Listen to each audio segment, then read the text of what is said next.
Hey everybody, I'm going to continue with the I Am discourses. We're going to pick up where we left off, Discourse X, and let's continue. So, to discordant activities say, I am the presence preventing this. I am the positive, peaceful control of this whole situation. In the I Am consciousness is the wisdom that knows what is required. Know always that I am the controlling, governing presence of this meeting or situation. There is nothing comes into physical form which is not the first perfected on the invisible or higher planes. The students should not discuss this instruction, but just rejoice in living it themselves. If they will do this, they will receive so much more from it, because there will be no conflicting vibrations to disturb them. Benediction. Wondrous presence of the God, I am. We give praise and thanks for this feeling of the certainty of thy presence that is growing within the consciousness of these students under this radiation. We rejoice in the great light of thy presence enfolding each one, which goes forth unto all humanity, changing all discord into love and peace. We thank thee. Well, that's the end of Discourse 10. I hope you got something from that. These discourses are incredible, and what I find fascinating is that these discourses are explaining a lot of what modern science and astrophysics and quantum mechanics and quantum, all the quantum sciences in general are predicting and are admitting that is true. Using the Large Hadron Collider and smashing particles together, and there's other scientists doing water experiments, doing experiments on water, like Dr. Emoto, when he gets people to put emotions into water. They don't even touch the water, and then they freeze the water instantly using liquid nitrogen. And then they cut the cross-section of the water, and you should see the patterns on the internet. I mean, it's incredible. These beautiful uniform geometric patterns. Anyway, we're on Discourse 11, November the 7th, 1932. Saint Germain. Invocation. From out the great silence, O thy luminous brother, we welcome thee and thy mystery unto America. And as thou hast put forth thy opening wedge, this day, so shall these under this radiation become aware of thy presence, O thou great light that illumines all earthly minds, making them aware of the one eternal activity, the one eternal presence, the one intelligence governing all activity, that I am, individualized everywhere. We give praise and thanks that there is but one intelligence governing everywhere, and the duty of the student always, no matter what the appearance is, to accept only this fact, and that he becomes a radiant channel to pour out this truth like a gushing stream pouring itself forth to the great ocean of life. We give praise and thanks that out of the silence has come another presence, who will bless, lift, and enlighten humanity by the power which I am, and the accumulated wisdom and energy of the centuries. I project forth into the minds of humanity this day an intelligent activity which will guide them all right and control them to act accordingly. By the I Am, the universal I Am, the Great One, I command this power to act in all mankind. I bring you greetings from the Great Host and the Great Master Himalaya. The Master Himalaya. This is the first time that the presence of this luminous brother has been brought to the knowledge of the outer world. It is he from whom the Himalayan mountains received their name. Thus, ever since these have been raised into prominence, have they been a sacred, unchanging stream of life, held unwaveringly.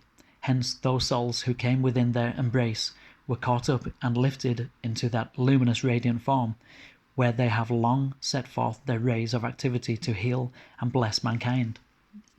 The Discourse. As the density of India and America are entwined as two vines encircling the tree of life, so again, this day has the radiant help come forth to try and blend in harmony in the minds of America, that its progress proceed untampered and uninterrupted. Today, there are in America thousands who have been reborn from India, and there are being reborn in India thousands from America, each to bring its interblending, balancing process required in both sections of the earth. This is the divine balancing that I was talking about. You see, 5D, what people are calling 5D, the ascension, the new earth, is the divine feminine balanced with the divine masculine, the east balanced with the west, the divine positive polarity with the divine negative polarity, all balanced, all harmonized into one beautiful unit of Christ consciousness.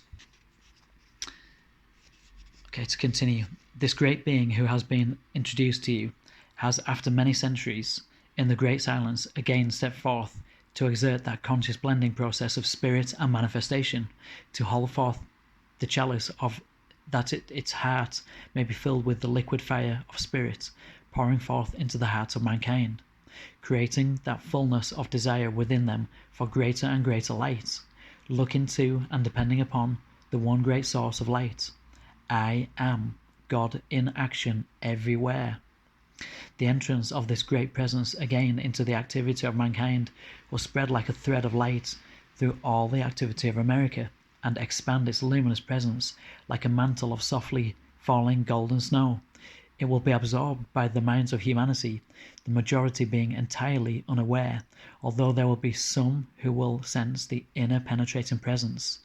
If those under this radiation continue then in their present harmonious, beautiful progress, it will be possible shortly to bring to their attention certain activities of the nerve fluid, which will hasten their mastery over the outer form.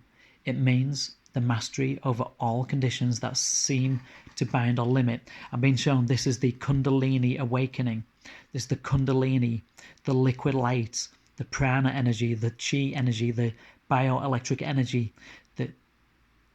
that basically shoots up from the red ray energy center, your root chakra, and it goes up, and it spirals, intertwining like a DNA strand, and it goes up and up and up, and it goes all the way through your chakras, all the way to your pineal, your violet ray, and then your your indigo ray, and then your violet ray, your crown chakra, or your seventh energy center, and then the energy pours out and connects to your higher self, and then goes up and up and up the chain.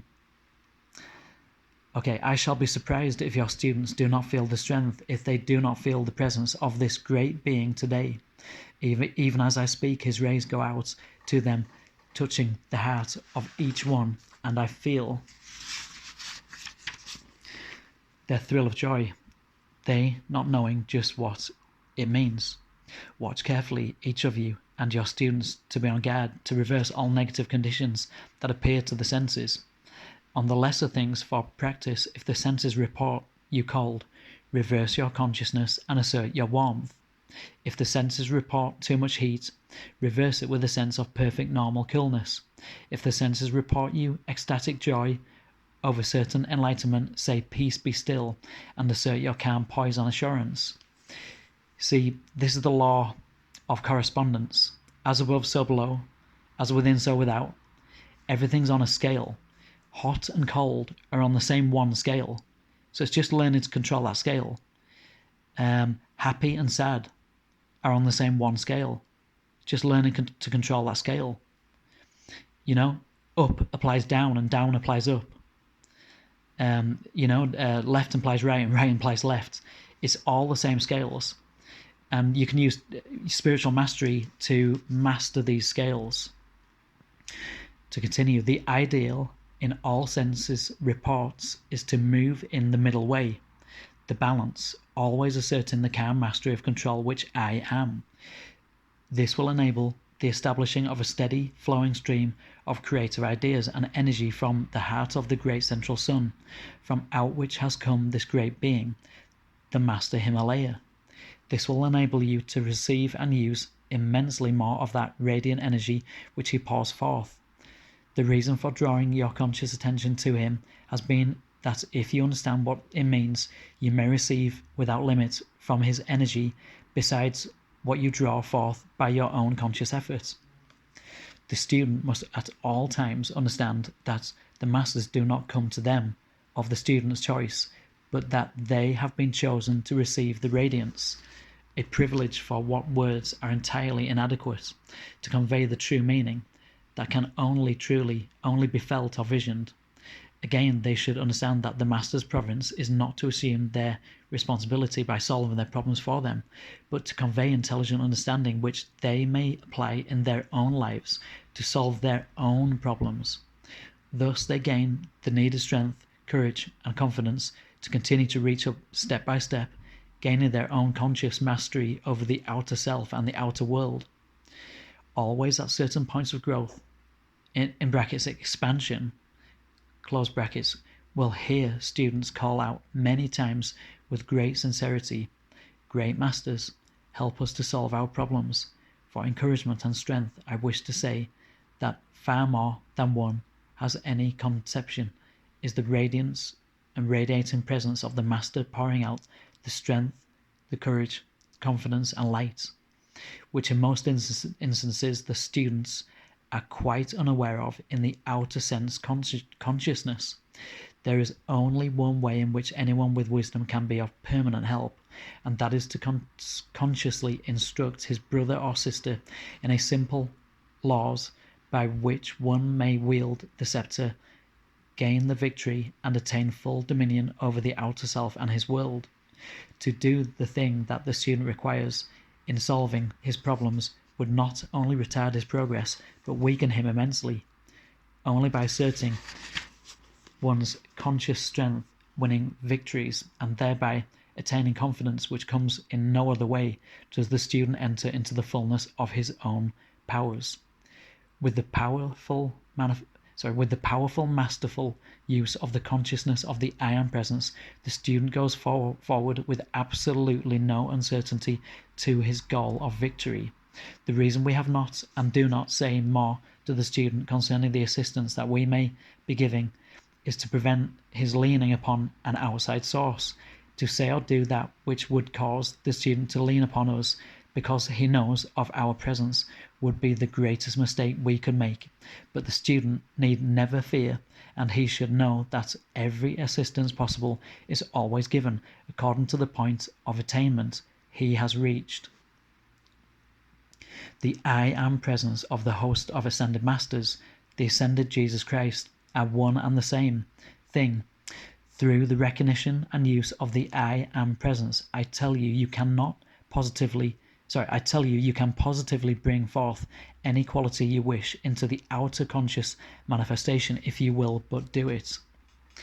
The need of everyone is to keep reminding the outer consciousness that when one says, "I am this" or "I am that," he or she is setting God in action, which is his or her life individualized, the life of the universe, the energy of the universe, the intelligence at the heart of the universe governing all. It is necessary, it is vital, to keep the outer reminded of this fact. With this consciousness, the joyous enthusiasm of the student should increase continuously. There should at no time be a pall in the joy of its use, because it's positively the road to full mastery. The student must become firmly aware that he or she is the conscious controlling power in his or her life, in his or her world, and that he or she can fill it with any quality that is needed or that he or she may choose. The student who has intermittently physical disturbance in the body should take the consciousness often. I am the perfectly controlled breath of my body, and should in connection with this feel themselves as often as they can breathing in the rhythmic breath. This will bring about a certain balance of breathing, which is immensely helpful in the control of the thoughts. We may as well leave it there because we're coming up to 15 minutes and I do tend to run over if I continue. So I shall say namaste.